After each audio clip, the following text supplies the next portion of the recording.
Assalamualaikum warahmatullahi wabarakatuh.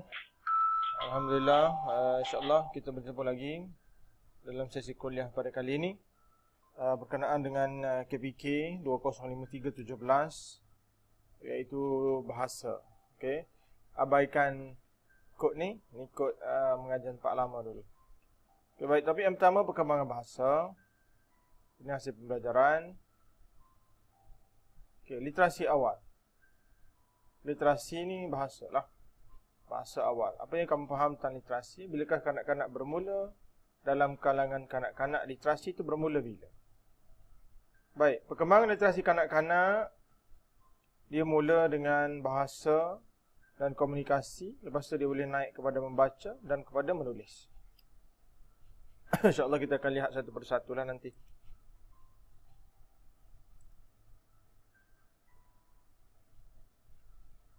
Okey, pelakuan menulis dan membaca kanak-kanak mula timbul. Lepas tu, bila dia boleh menulis membaca, dia akan berkembang kepada kebolehan membaca dan menulis yang lebih ekstrim.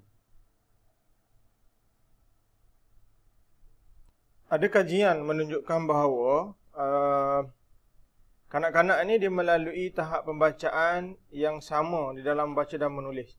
Maknanya dia bila dia membaca dan menulis tu lagi cepat, dia boleh pandai. Okey. Pelakuan membaca berkembang daripada gambar kepada cetakan. Mula-mula dia perhati dulu visual, adu visual, tengok, sebut. Lepas tu baru dia boleh ada tulisan. Okey, menulis apa yang dia tengok tu. Melalui pembelajaran lah. Ajar dulu abjad ABC, suku kata dan sebagainya.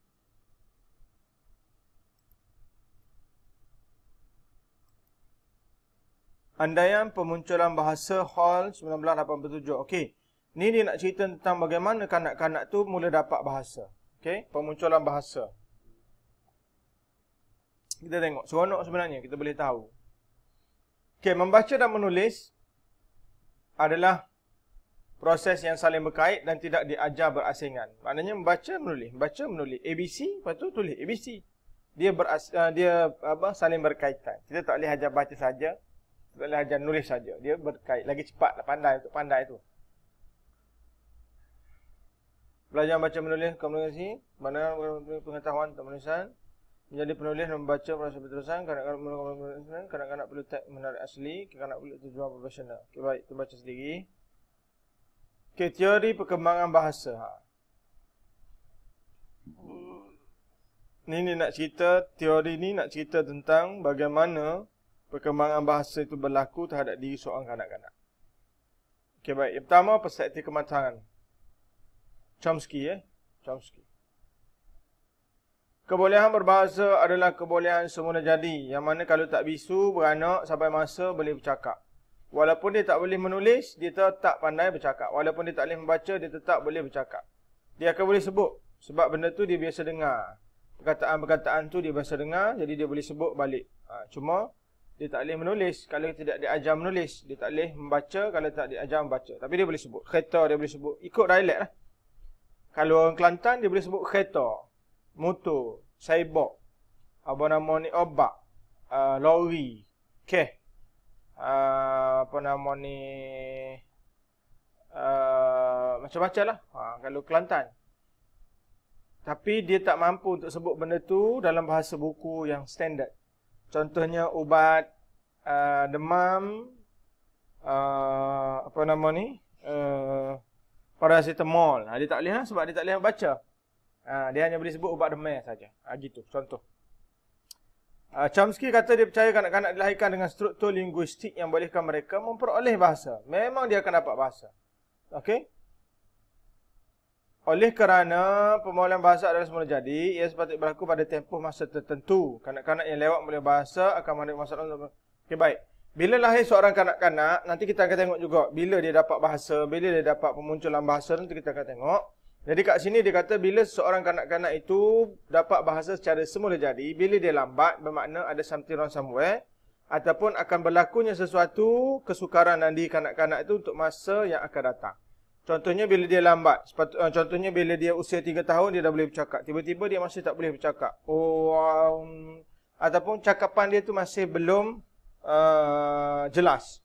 Okey, jadi dia memberi masalah kepada kanak-kanak tu lah. Dia mungkin ada masalah dari segi perkembangan bahasa dia, dari segi otak dia bermasalah menyebabkan dia tak boleh menakul bahasa-bahasa untuk dia ucap. Jadi perlu bawa kepada pakar dan pakar buat penilaian.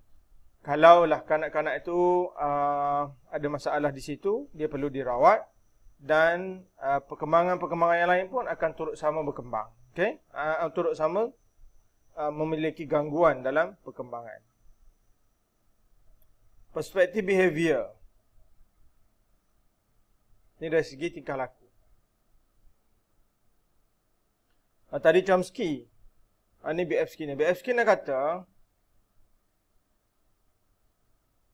pemulihan bahasa adalah sesuatu yang dipelajari. Okey, dalam sudut ini, ibu bapa merangsang perkembangan bayi dengan cara bertindak balas terhadap senyuman dan bunyi-bunyi bayi. Dari segi perspektif behavior, tingkah laku, ibu bapa memainkan peranan untuk membantu kanak-kanak ataupun bayi itu mendapat bahasa. Kalau kat sini dia kata senyuman, bunyi-bunyian. Kalau kita perasan, ibu bapa selalu bercakap dengan anak-anak dia masa bayi kan. Dia kata comelnya anak ni, ala comel-comel dan sebagainya lah. Okey, itu di antara pemulihan bahasa yang akan didapat oleh kanak-kanak tu. Kanak-kanak tu akan dapat bahasa melalui ucapan-ucapan, ungkapan-ungkapan seperti itu. Maknanya, kanak-kanak tu akan dapat bahasa melalui apa yang dia dengar. Apa yang diajar oleh ibu bapa dia, bahasa-bahasa, bunyi-bunyian yang ibu bapa dia ajar, kanak-kanak tu akan dapat kat situ. Bahasa berkembang kepada yang lebih kompleks seperti bunyi, perkataan, ayat, tata bahasa ataupun fungsi. Lama-lama bila ibu bapa sentiasa bercakap dengan dia, okey, dia akan dapat bahasa. Saya ada kawan, dia ada adik yang bisu. Anak dia tinggal dekat adik dia yang bisu. Jadi, bila anak dia tu dah besar, dalam usia sepatutnya boleh bercakap, 2-3 tahun, tapi masih gagal lagi bercakap, lalu dibawa kepada pakar. Okey. Rupa-rupanya, anak dia tu selalu dia letak dengan adik dia yang bisu menyebabkan anak dia tidak mendengar bahasa-bahasa yang keluar daripada adik dia menyebabkan dia tak boleh bercakap. Dia jadi lambat, dia jadi tak tahu apa yang dia sebut sebab dia tidak biasa dengar. Okey. Jadi pada peringkat behavior ni ibu bapa beri banyak sumbangan kepada anak-anak tu untuk mendapat bahasa. Jadi kalau ada anak kecil-kecil selalu bercakap. Kalau dia tanya banyak, selalu jawab banyak. Okey, jangan malas, jangan halang dan jangan larang. Sebab inilah saat mereka berkembang dia punya tata bahasa. Dia punya bahasa. Masa inilah dia berkembang. Okey, bahasa dia berkembang pada ketika inilah.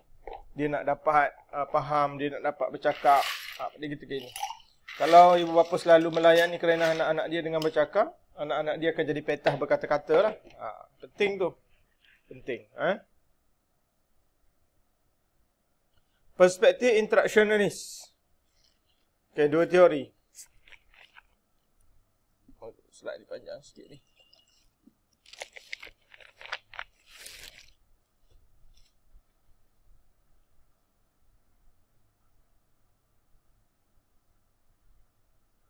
Okey, dalam teori ini dia kata kanak-kanak dapat memahami bahasa adalah punca daripada perkembangan kognitif.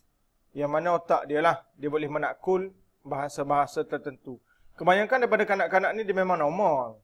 Dia memang bila dia sampai masa nanti, dia akan dapat bahasa tu. Okey, dan di sini dia cakap berkait lah dengan perkembangan otak tu. Maknanya otak itu akan menakul, akan menangkap bunyi-bunyian bahasa, lalu dia save dan dia sebut. Dia boleh ucap, dia boleh cakap. Sama juga dengan contoh yang saya cakap tadi, orang yang tidak pandai membaca dan menulis, tapi dia boleh bercakap, dia boleh sebut sebab dia biasa dengar. Tapi dalam dialek tu lah. Kalau nak dialek yang lebih advance, seperti dialek antarabangsa, bahasa Inggeris dan sebagainya, dia perlu kepada pembelajaran. Sebab dia biasa dengan dialek tu. Kalau dialek Kelantan je lah dia boleh bercakap. Nak bercakap dalam dialek standard, susah sikit lah.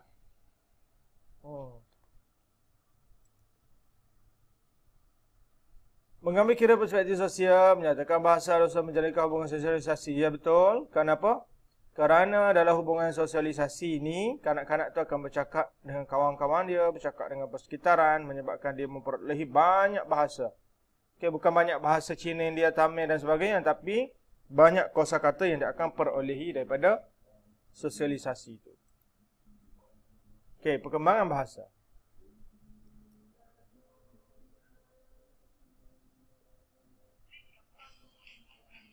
Okey, baik, kita sambung sikit lagi. Perkembangan bahasa.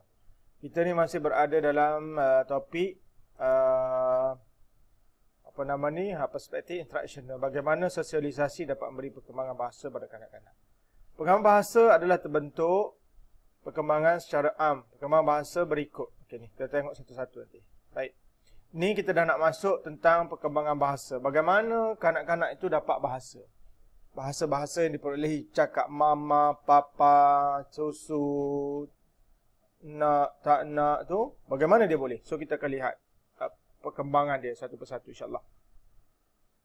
Baik, peringkat membabil. Ikut pandailah. Membabil, mengaguh. 0 hingga 6 bulan. Semasa lahir hingga 6 bulan, bayi akan membunyikan semua bunyi. Baba, mama, mumu, maya. Dia akan membunyikan semua input bunyi yang diperolehi masa peringkat ini. Dia akan buat tubik semua. Tanpa dia tahu apa yang dia rayak. Dia tak tahu. Ni awak boleh tengok lah kanak-kanak memang dia tepik lah. Macam-macam lah dia buat kan. Untuk dia menzahirkan bunyi-bunyi yang dia terima tu, dia keluarkan balik. 0 hingga 6 bulan. Bunyi-bunyi yang dikeluarkan adalah bunyi linguistik nurani. Ini kerana bayi sedang bermain dengan alat artikulasi dia, alat ucapan dia. Jadi, bunyi-bunyi tu yang dia dengar tu, dia akan buat keluar balik. Tapi kita tak tahu dia nak ayat gabar sebenarnya. Dia apa yang nak dia beritahu oleh bayi tu, kita tak tahu. Cuma dia mengeluarkan bunyi apa yang dia dengar di persekitaran dia. 0 hingga 6 bulan. Baik, 6 bulan hingga setahun, bayi mula mengatur pertuturan menurut pola suku kata. Nak, susu, ataupun dia sebut susu saja. Ataupun nak buang air besar, tu dia dah boleh membentuk suku kata KV dah. Dah membawa makna dah suku kata dia. 6 bulan ke setahun. Ucapan suku kata ini telah mula mempunyai intonasi menurut atau menaik. Maknanya dia dah pandai menggunakan intonasi nada. Okey, kalau dia lapar, nada macam mana. Kalau dia sakit, nada macam mana. Dia dah pandai dah. Okey, dia dah pandai. 6 bulan ke setahun. Okey, peringkat seterusnya ialah holofrasa, iaitu usia setahun. Tadi membabil kan? Membabil, 0 hingga 6 bulan hingga setahun. Lepas tu holofrasa pada usia setahun. Semasa usia setahun, bayi mula masuk. Ataupun kanak-kanak adalah bayi berpulih. Kanak-kanak masuki pada holofrasa, iaitu satu kata dianggap pertama. Bayi akan berkomunikasi menggunakan hanya satu suku kata sahaja. Dan ucapan holofrasa ini dapat ditafsirkan sebagai satu ayat perasa lengkap. Contohnya, contohnya perkataan kan, maksudnya ikan. Ataupun cu, susu. Ataupun buang air besar, yok. Macam-macam lah. Dia boleh guna perkataan-perkataan ni pada peringkat holofrasa. Usia setahun. Dia dah boleh guna dah. Kan, cik untuk nasi, do untuk tidur, dia boleh guna. Okay? Biasanya ibu bapa atau pengasuh lebih berjaya mentafsirkan apa yang dimaksudkan oleh bayi ni. Pada usia setahun. Kan, dia tahu ikan. Cik, dia tahu nak nasi. Cu, dia tahu nak susu. So, dia tahu. Okay? Perkembangan dia. Okay, seterusnya ialah peringkat ucapan. Yang ni kita sambung nanti. Sebab slide dah cukup dah ni. Masa nak habis dah. Rakaman dah cukup 14 minit. Okay, kita sambung lagi insyaAllah. Jumpa lagi.